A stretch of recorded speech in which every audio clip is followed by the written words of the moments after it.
چې کله موږ علم ته شا کړه نو بیا موږ ټوټه ټوټه سو، موږ خوار سو، موږ دربدره سو. مکتب مادر من است، قلم شمشیر من است، علم طاقت من است، کتاب دوست من است. نن د کتاب نړیواله ورځ لمانځو. کتاب کس میشه گفت همدم انسان است، هر لحظه در هر ساعت همراه ماست. کومه کورنۍ چې د هغو مور او پلار والدین هغه د کتاب سره مینه ولري حتما هغه نن چې زه دلته راغلی یم د دې کتابونو د اخیستو لپاره زما هدف دا دی چې موږ دغه وخت یا دا سخت وخت چې راغلی دی بې ځایه تیر نه کړو. دا د کتاب نړیواله ورځ دا دایم باید هر ورځ د کتاب ورځ وي.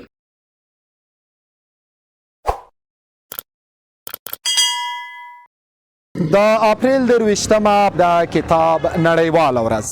په کال 1995 زیږدیز کې د ملګرو ملتونو تعلیمي او تحصیلي ادارې یونسکو د اپریل 23مه نیټه په نړۍ کې د کتاب د نړیوالې ورځې په نوم ونوموله. په دغه ورځ د کتاب ته د درناوي، د لیکوالانو د حقونو د خوندیتوب او د په ټوله کې د کتاب د مینوالو د تشویق او هڅونې په پار ځانګړي کنفرانسونه، ځانګړې ناستې او غونډې ترسره کیږي. موږ نن راغلي یو تر څو دلته د اکسوس کتابتون کې د کتاب د نړیوالې ورځې په پار جوړو شوو مراسمو کې ګډون وکړو. په دې هیله چې تاسو هم تر پای را سره اوسیږئ او ملتیا مو وکړئ.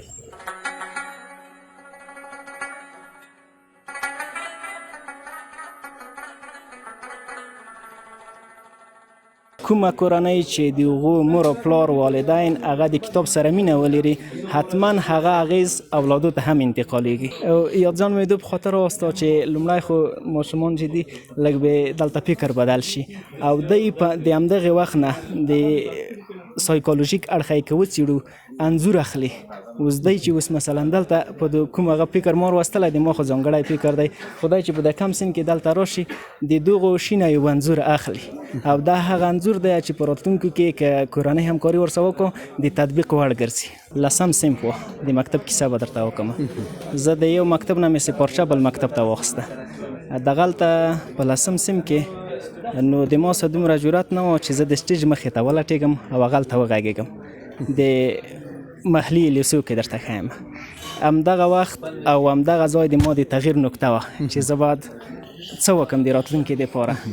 نو کتابونه به مې اخیستل، د ځان سره به مې مطالعه کول. همدغه مطالعه برکت و چې الحمدلله اوس تقریبا د 14 په شاوخوا کې ما کتابونه ژباړلي دي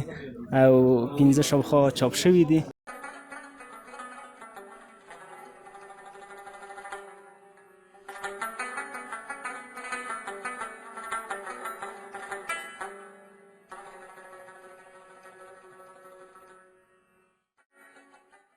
نن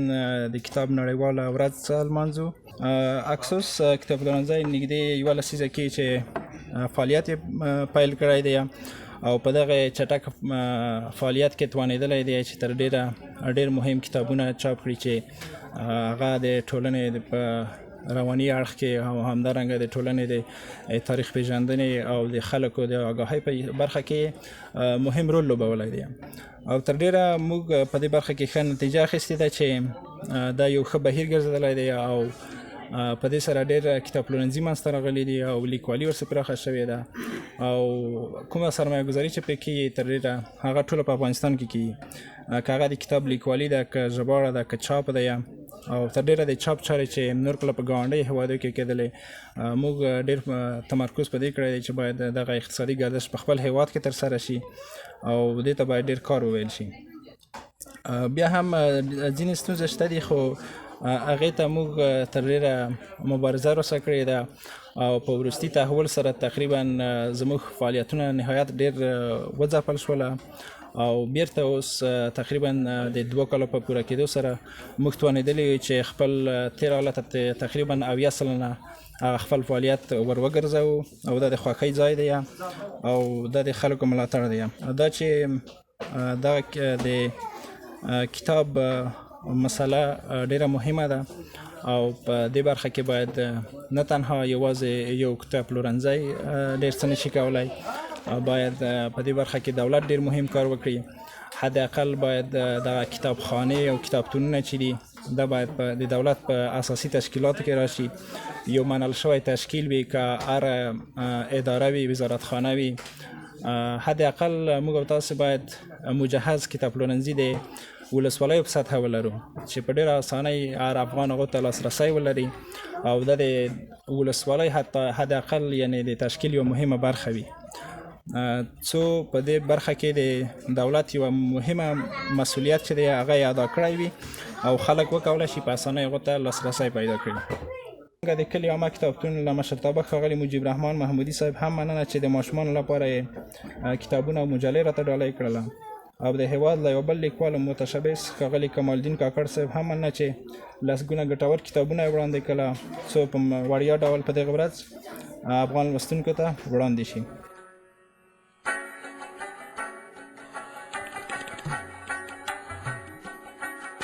ما امروز از مکتب پاچاخان از بنیاد تعلیمی پاچاخان اینجا آمدیم و شاگردای مکتب پاچاخان هستند که آمدن تا معرفی شوند با کتاب ها، با اینکه چگونه بتونن این سیستم رو پیشتر ببرن و اینکه فکر کنم بیشترین ضرورت جامعه امروز ما اینمی کتاب خواندن است، فهمیدن و درکش است که ما نباید بگذاریم این گونه کتاب ها خاک بگیره. این چیز باید از اینا استفاده شود، به نسل نو به اینا فهمانده شود که هر بار هر کتابی را که ما میخوانیم چقدر از شخصیت ما تغییر میکنه و چقدر به آینده ما مفید است. کتاب که هست میشه گفت همدم انسان است، هر لحظه در هر ساعت همراه ماست. پس این ضروری نیست حتما باید یک روز به نام کتاب داشته باشیم. کتاب همیشه همراه ماست، ما میتونیم هر روز بخوانیمش، مثل که روز با مادر فقط نمیشه یک روز تجربه کنیم، همیشه ما باید احترام شده باشیم. اما اون رقم کتاب هم است که حیثیت یک معلم بهتر به ما داره، از اون خاطر باید همیشه استفاده شه و همیشه همدم باشه تا بتونیم که کار مفید بکنیم به خود، به جامعه و به آینده. مکتب مادر من است، قلم شمشیر من است، علم طاقت من است، کتاب دوست من است. علم د الله پاک صفت دی، علم رڼا ده او هر قوم چې علم لري هغه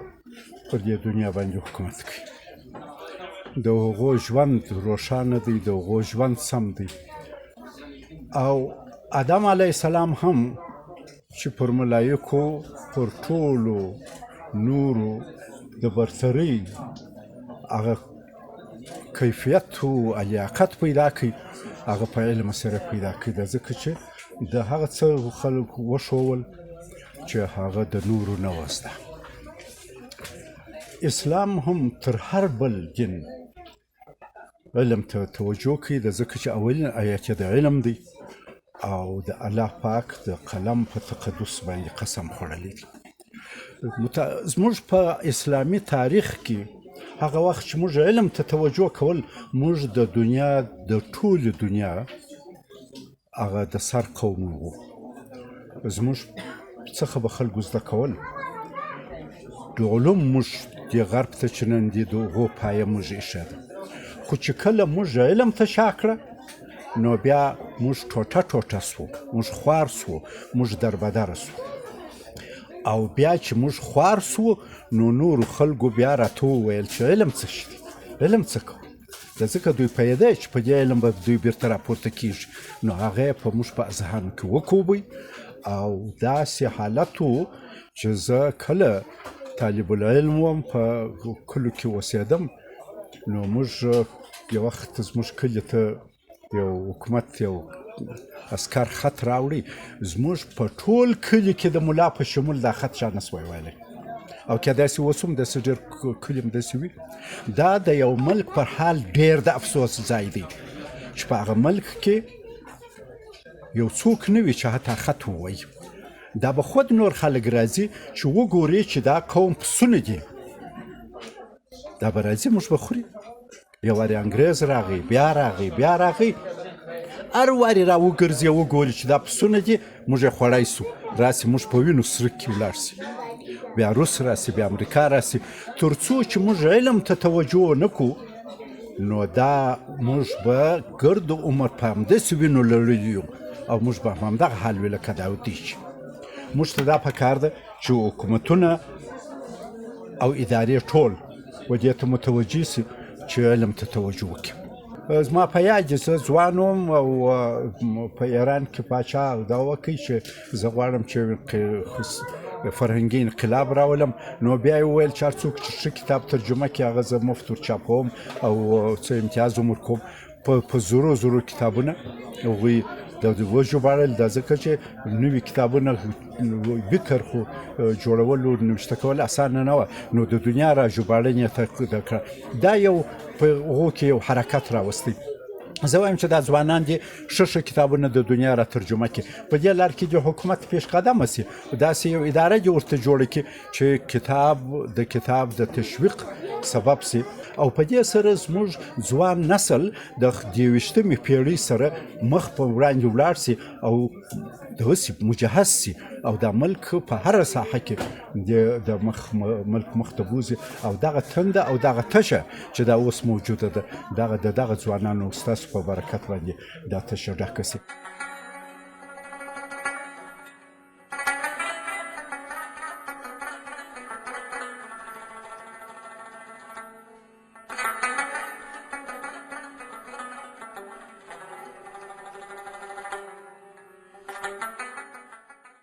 پښتو ژبې ته تر اوسه په کافي اندازه کار نه دی شوی ما تر ډیره په ارواپوهنه برخه کې کار کړی دی څه چې ډیر مهم دی هغه باید په علمي برخه کې وي ځکه اکثره محصلین دا شکایت کوي چې په علمي یا درسي برخه کې هیڅ پښتو ته کار نه شوی نو هڅه به کوو نو ما هم د ټولنې ځینې اړتیاوې درک کړي دي نو د هغو په اساس مخ ته ځم او مخ ته تللی یم نو تر ډیره د ارواپوهنه برخه کې ژباړې او لیکنې کوم فعلا نو تا پوښتنې په ځواب کې باید ووایم چې نه کوم کار چې موږ کوو دا کافي نه دی پښتو ژبه کار ته اړتیا لري باید کار ورته وکړو ډېره مننه نورمل صاحب تاسو یو لیکوال او ژباړن یاست څه فکر کوئ زموږ ستاسو پښتو ژبه اوس مهال کوم ډول کتابونو ته ډېره په څه شي کې چې ډېره اړتیا لرو مخکې مې یادونه وکړه تا هم په خپلو خبرو کې یاده کړه هغه په علمي او درسي کتابونو کې دي موږ که اوس لاړ شو دغه د پوهنتون کتابونه وګورو ټول فارسي دی پښتو ته ډېر کم کار شوی دی نو ما نه وروسته دغه تصمیم دی چې زه وروسته دونه په علمي برخه کې کار وکړم او دغه نور مثلا کوم محصلین چې اړتیا ورته لري او تدریس کیږي په دغه برخه کې موږ هیڅ کتاب نه لرو نو باید هغو ته ډېره پاملرنه وشي که شعر دی ناول دی کیسه ده په نورو برخو کې موږ کافي اندازه کتابونه لرو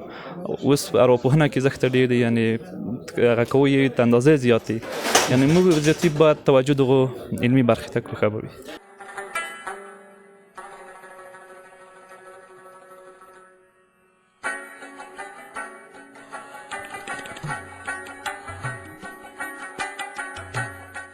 د ځوانانو دا شوق چې لیدل کېږي د کتابونو سره د دې سره چې دوی غواړي نوي موضوعات زده کړي د خارجي کتابونو سره چې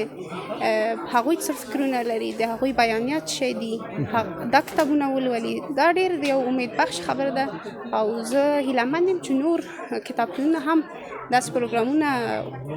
ترسره کړي تر څو ځوانانو ته لاسرسی اسانه شي د کتاب ډېره مننه دا هم راته ووایئ چې د چا کتابونه مو پیرلي نن ورځې لپاره په دغه ځانګړې ورځ باندې نن زه نه یوازې خپل ځان لپاره بلکې په کور کې چې زما وړې خویندې دي هغوی لپاره هم باید کتابونه واخلم ځکه هغوی ما ته ډېر د رومانونو او د قصو کتابونه ماشومانه کیسو لپاره کوم کتابونه دي چې نومونه راته واخلئ دا مې د ځان لپاره اخیستی ځکه ساینس او د علمي کتابو سره مینه ډېره زیاته ده انشتاینز کاسموسس مهرباني او یو بل کتاب د فریدریک بکمن ناول دی چې د څو وخته مخکې مې یو بل ناول ورته ولوست او ډېر لیواله شوم دا ځان لپاره پیرلی دا مې د هغوی لپاره د ځان لپاره او دا نور کتابونه هم د ماشومانو لپاره او دا یو فضا و کائنات دا مې هم د خپل ځان لپاره او زما یو ورور دی هغه ډېر علاقهمند دی د فضایي موضوعات سره ډېره زیاته مننه ځوانانو ته مې پیام دا دی او هغه لاره چې زه خپله تعقیبوم او نن چې زه دلته راغلی یم د دې کتابونو د اخیستلو لپاره زما هدف دا دی چې مونږ دغه وخت یا دا سخت وخت چې راغلی دی بې ځایه تېر نه کړو چې مبادا د پښیماني سبب وشي زمونږ هغه ارزښتمند کارونه چې کله مونږ یعنې زه نه وایم چې دا زمونږ د درس ځای نیولی شي هغه ډېره بېله مسله ده او مهمه ده او باید ورته توجه شي او هېڅ شی د هغې مسلې پوښښ نشي کولی خو بیا هم د یو استفادې په اساس کولی شم ووایم چې ځوانان باید هغه کتابونه یا هغه فرصتونه چې مخکې نه درلودل یعنې ډېر مصروفه اوس کولی شي حداقل هم خپل وخت د دې په ځای چې افسرده شي د خپل هیلې لاسه ورکړي ولولي تحقیق وکړي زده کړې وکړي او راتلونکي ته خوشبینه اوسي. ډېره زیاته مننه.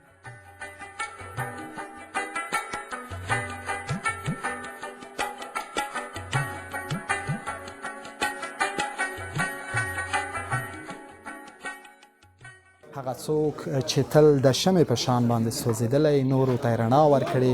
یو خصوصي ښوونځي سرمعلم یا سرښوونکی له موږ تاسو سره دی. د دوی نظرونه به له ځان سره ولرو د کتاب د ورځې په اړه باندې. قدرمن سرمعلم صاحب دا راته ووایاست چې د کتاب د ورځې په مناسبت چې کله تاسو په کتابتونونو کې دغه ډول بیروبار ګورئ ستاسو احساس څه وي؟ مهرباني. بسم الله الرحمن الرحیم. لومړی خو تاسو ته او ټولو مینوالو د کتاب او لیدونکو ته خپل د زړه د کومې سلامونه وړاندې کوم. او لومړی دا چې دا د کتاب نړیواله ورځ دا دایم باید هر ورځ د کتاب ورځ وي. دا چې نن د کتاب ورځ په نامه نومول شوې ده دا هم ښه نوښت دی. ولې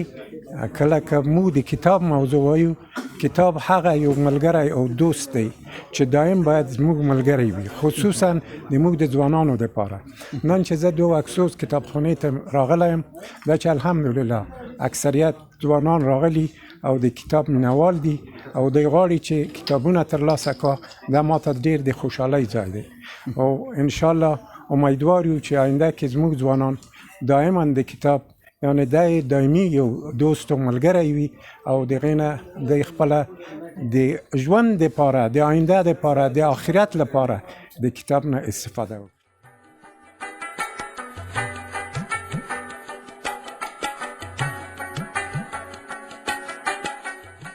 پښتو ژبه کې خو ما تقریبا تر اوسه پورې له 2 نه زیات کتابونه لیکلي دي. له دغو کتابونو څخه 15 دانې چاپ سوي هم دي. نو د ما لومړنی کتاب نوم دی سترګې د خلاصې کړه. کله چې ما دا کتاب ولیکه نو بیا زما استادانو د پوهنتون استادانو راسره مرسته وکړه، د دغه کتاب په ایډیټ کې، د دغه کتاب په سمونې کې راسره مرسته وکړه. نو د پاک رب په فضل سره دا کتاب زما ایډیټ سو او دا کتاب می چاپ سو. نو کله چې له چاپ څخه راوته دغه کتاب ډیر لوستونکي خپل کړله. نو وروسته له دې څخه ما ته دا زمینه برابر سو چې باید زه نور کتابونه ولیکم ترڅو د پښتو بعضې خلاوې، د پښتو ژبې بعضې خلاوې چې دي دا ډکې سي. دوهم کتاب چې زما چاپ سو په نوم دی ولې خفه او ناهیله یې. دا یو له هغو کتابونو څخه دی چې په پښتو کې ډیره خلا لیدل کېدله. پښتو ژبه چې دا دې ته کار نه دی سوی. نو غواړم چې له نورو ژبو څخه په ځانګړې توګه انګلیسي ژبې څخه او همدارنګه له عربي ژبې څخه کتابونه راوژباړم او پښتو ژبې ته ترڅو دا خلا ډکه سي. نو هغه خپلې هڅې به کومه انشاءالله چې یو څه به وسي. د اپریل 28مه د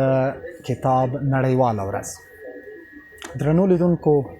تاسو د کتاب د نړیوالې ورځې په مناسبت ځانګړی راپور ولید. په دغه ورځ د نړۍ په بیلابیلو برخو کې د لیکوالانو، ژباړنانو د هغوی د تشویق او هڅونې په پار ځانګړي پروګرامونه نیول کیږي. دلته په کابل کې په اکسوس کتابخانه کې د کتابونو د نړیوالې ورځې په مناسبت باندې ځانګړي مراسم او مناسبات نیول شوي وو. ځانګړي تخفیفات خپلو پیرودونکو او مشتریانو لپاره د کتاب د مینوالو لپاره په پام کې نیول شوي وو. تاسو په اوسنیو سختو اقتصادي شرایطو کې د کتابونو سره د خپلو هیوادوالو او په ځانګړې توګه د ځوان نسل خویندو او ورونو مینه د هغوی شوق او ذوق له کتابونو سره ولید. په دې هیله چې دغه راپور مو د پام وړ ګرځېدلی وي. تر بل او راتلونکي پروګرام او راپور پورې مو په لوی او بښونکي خدای سپارم. میلاد احمد حیران، مبشر میډیا، تر بیا ښه شي.